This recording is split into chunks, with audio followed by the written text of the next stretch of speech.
the co-main event in Brooklyn is Rose Namajunas defending the strawweight title for the first time against the former champion Joanna Jedrzejczyk. This is a phenomenal fight. This card is incredible, and it certainly makes up for what happened at 208. They are giving back to the Brooklyn fans. And so it is very exciting to talk to the aforementioned Joanna Jedrzejczyk, who is now in Florida. There she is. Joanna champion is here. Joanna, how are you? Hi guys, I'm very good. I'm very good. Got back yesterday. I did a training, wrestling workout this morning, and I feel amazing. Happy to be back. Very excited. Yeah. So you're back at ATT. Are you doing anything this time differently than you did leading up to that fight in November, because this is your first fight without the belt in a while? Are we changing anything? Sometimes this happens, as you know. Nothing changed. Like before I came here, so many people asked me if I was going to work with ATT or Cattell and Mikey Brown. I said yes, and I will say yes. It's the best gym in the world. I feel so great here, and I don't see myself training in other place than at ATT Africa. And what I'm going to change this camp, for sure, it's nutritionist team, and that's it. But I will expect more, not only from myself, but from people who are working with me. When you were on the show after the fight, on the Monday after, you talked a little bit about the weight cut, but you said you didn't want to go into it. And then later you did an interview saying that it was really bad. Can you talk about how bad it was now? And will you do anything different as far as your nutrition and weight cutting is concerned going into this fight? Man, I will. Like people don't believe me. You know, I never look for excuses. My last camp before UFC 217 was the best camp in my fighting career, and I felt so good.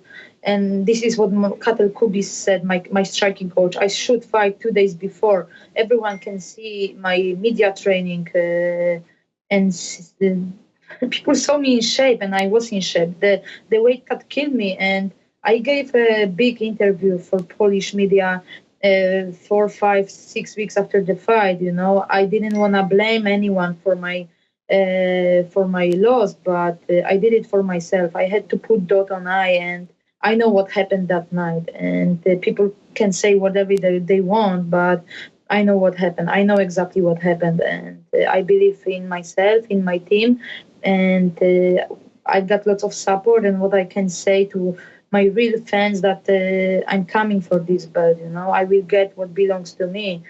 But man, I felt so bad. I had to cut 15 pounds in 14 hours. I did it in 14 hours. I think that Perfect Athletes, they couldn't believe that I did that. And I started my weight cut at 5 p.m. on Thursday, and I was on weight 5 minutes before 11 a.m. On Friday. Yeah, so it was a miracle. I was praying to God for this miracle, you know, and it happened. I took this mentally. I was crying. I was so weak, but I did that because I said to one of the Perfect Athletes members, people I like, hey, it's a shame for a champion to not make a weight, and I did it, you know. Like I said, I think they couldn't believe, but after the weigh-ins, I had only fluids, and I went to bed because I took like 15 minutes nap during the weight cut. And the thing is that my legs got numb after I woke up, and I said to my doctor, hey, my legs got numb, and she was like, oh, nothing to worry about, we're gonna hydrate you more and you're gonna be fine. But next day I felt the same, and that's the most crazy things, you know, about this, that I took this fight mentally. I wanted to go to the octagon, and I pushed away all the worries and how I felt, because I could go to the doctor, get an IV, but I was worried that they were going to cancel my fight, and I couldn't make it. I couldn't do that to my fans, and I am a real warrior, and people, if they want to believe, they can believe. If not, I will prove them wrong that I'm still the champion, you know. And I paid the ultimate price for someone's mistake. And like I said, now I will expect more, not only from myself, but from other people. Because when you are the beginner, everyone want to cheat on you, you know. They see potential in you, but they want to use you. When you are in the like middle of your fighting career, it's the same. So at the top, you think everything is fine. You keep control on everything, but it's not true. Guys, keep your eyes open and expect a lot from people who are working with you. You know? So, like I said, the punches were not hard, but she KO'd me, and the fight was over. And you know, Rose is a champion. I have so much respect to her, but I lost not because of I was cocky, because I was not cocky or arrogant, you know, but because of the terrible weight cut. And right now, I'm happy that I'm healthy, I'm still alive, and I'm looking forward. That's it. Was there any point of when you were trying to make the weight that you were afraid for your health, that you were worried? I was, but you know, we take the risk. We take the risk, and I can say I was stupid that I did that, but it's not going to happen anymore. It's not going to happen anymore because it's not worth it. You know, people were surprised how I was acting after that fight. That I show up. You know, that I was smiling. I had a good vacation with my family right after the fight. But man, I'm 100% into this business. I've been doing this for half of my life, and I take this very. It's real for me, but the thing is, it's only part of my life. In few years, I will stop fighting. I will do other things in my life, and life is too short to worry about mistakes, you know. And I'm looking forward, and yeah, I'm looking forward, you know. Uh, It's just part of my life, you know. I'm an athlete right now, but in the future I'm gonna do other things, and I'm looking forward. Last thing on the whole weight cutting story, will you be working with Perfecting Athletes for this fight? No, So no. what will you do as far as your weight cut? Will you do it by yourself or with someone else? I control my weight. I'm still looking for some new team. I spoke to some people, but I will figure out this week who I will work with for the next fight. Okay. I was so impressed, or I have. The most they were like family, you know. I trusted them so much, and I paid the ultimate price for someone's mistake, and they agree with me. We sat and talked on Monday after the fight, and they agree with me that they did a mistake, but I paid the ultimate price, you know, and that's the thing. What's the mistake? Could you tell us what the mistake that they said they made? I don't know. You know what's weird? I was like light discount. I was 127 on Friday, Saturday week before the fight. So we were planning to get me to 125 on Tuesday, and my weight went up on Sunday to 130, and I couldn't drop to one. I couldn't drop the weight for 3-4 days. I did everything what I could, and it's their mistake. So I started my weight cut with the limit 130. So it was impossible to like it was almost impossible to make that weight, you know. Have you watched the fight? No, no, I Not haven't. once. No. Do you plan on watching it before the rematch? I don't think so. I cannot like guys. That night I couldn't. I was not a competitor. I couldn't compete, so I cannot uh, explain this. You know, I cannot explain. I cannot explain this. You know, when you go to the fight, you must be 100%. I was not 100%, and that's the most crazy thing about this. And it was not a sport event for me, you know, because I was not a competitor that night. I've been so impressed with the way you've handled the loss. Like I see you, you're holding the Olympic torch, you're smiling, you're everywhere, you're on vacation.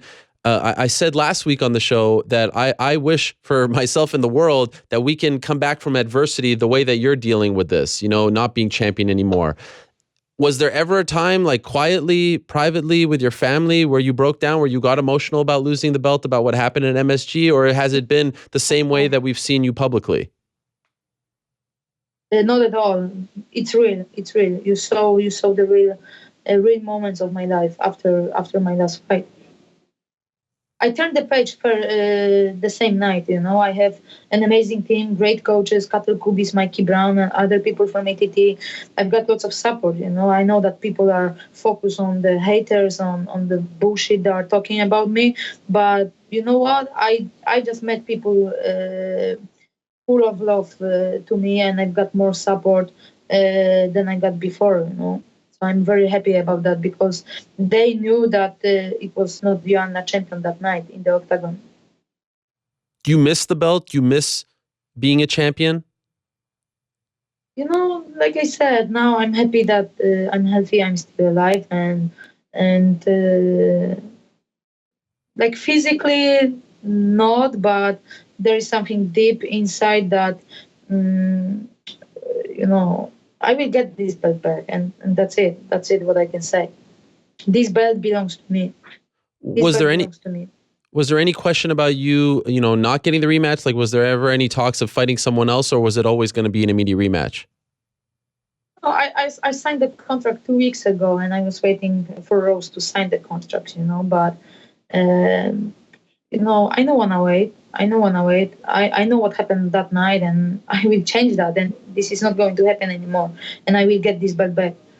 And there was no other option. And Dana promised me that fight right after my last fight, and I'm very happy.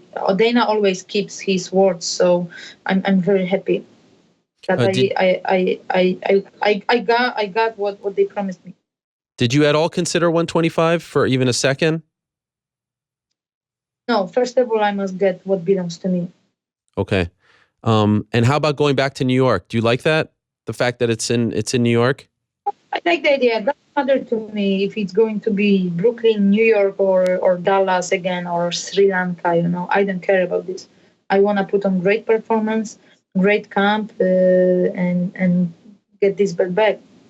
There's a huge Polish, you remember when you were in my studio, I brought you the donuts from Brooklyn. There's a huge Polish community in Greenpoint, Brooklyn. So I'm assuming you're going to have a lot of fans there.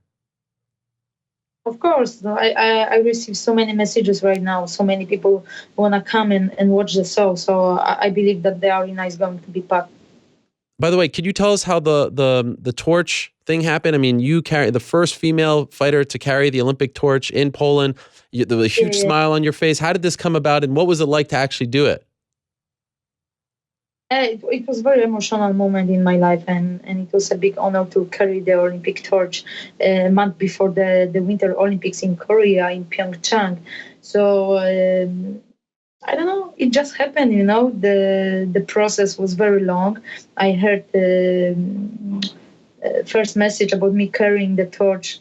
I received like 5-6 months before that, so it was a long way to get there and carry the torch, but it was an amazing experience. Like I said, very emotional moment, different. How long do you actually get to hold it for? Like how long is that period? Oh, it was like for 3-5 minutes. Okay. Is it heavy? Because there were so many people from all of the world. Actually, not that heavy. And what's good, we got the torch. I got the torch. Oh, you get to keep it? Yeah. Wow. Where is it? In your house? That's amazing. Yes, it is. Okay. And what is it like back home? How are people treating you now after the fight? Sometimes people act like, oh, someone died. They don't know how to react. What's it been like being back home?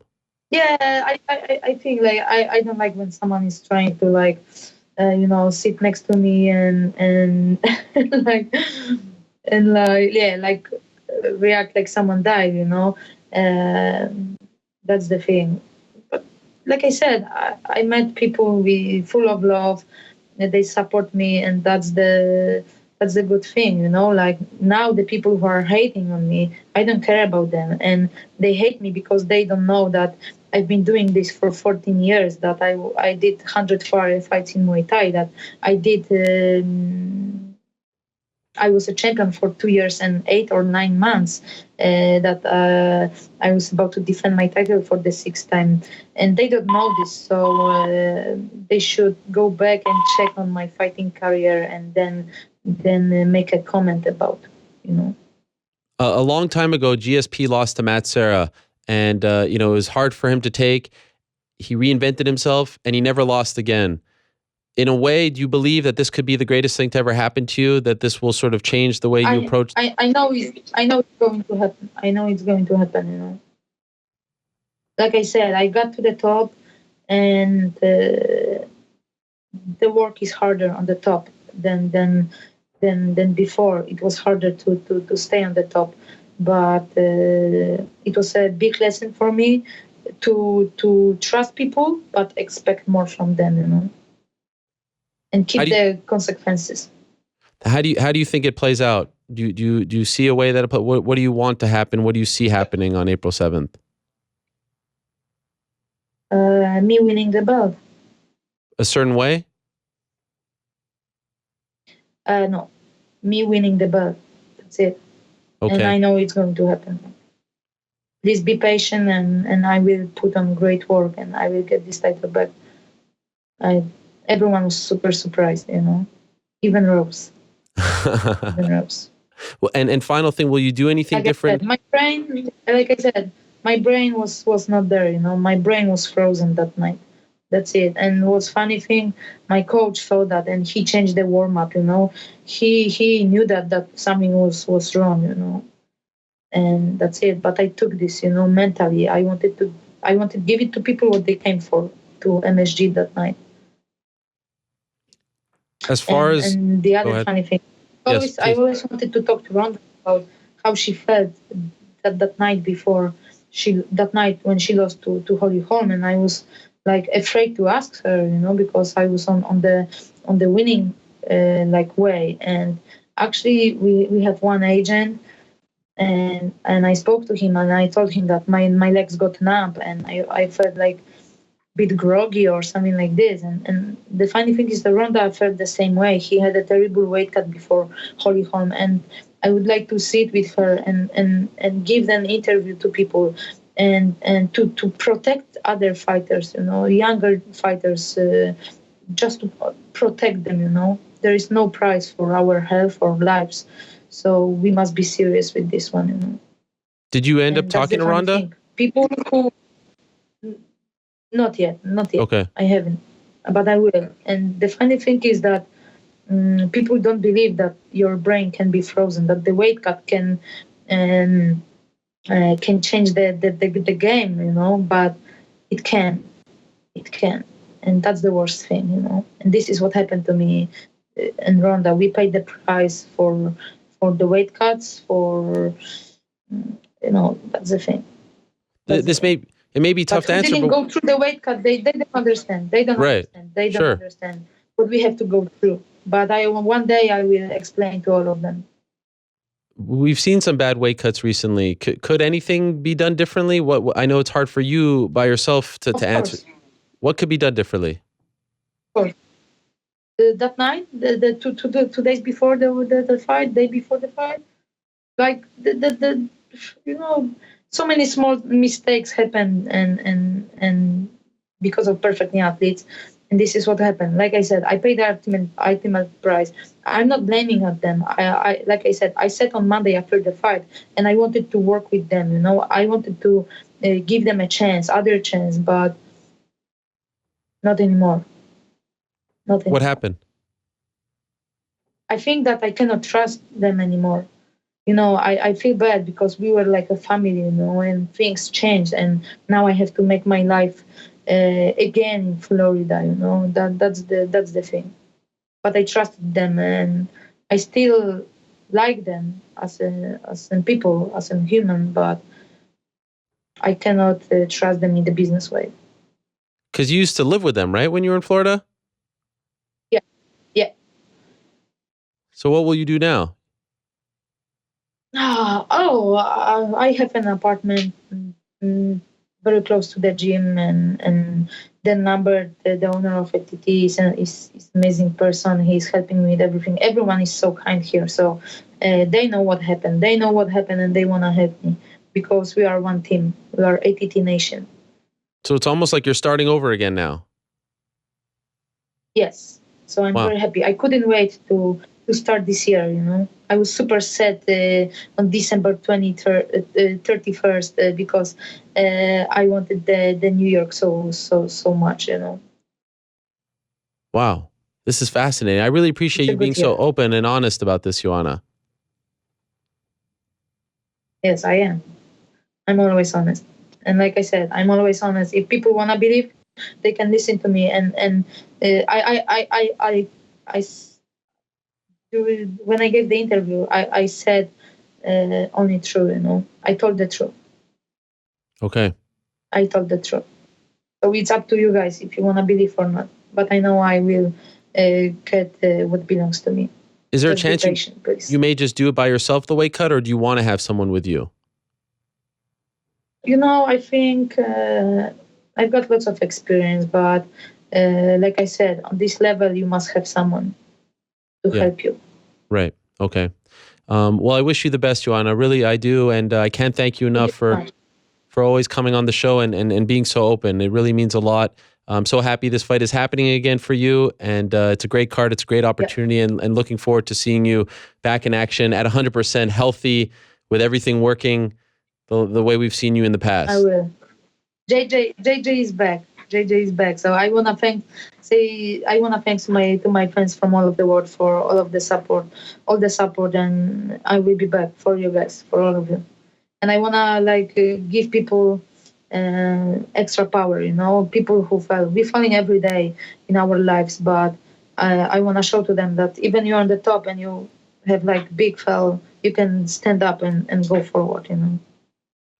Well said. Thank you, Joanna. I wish you all the best. I really appreciate it, and we'll talk soon.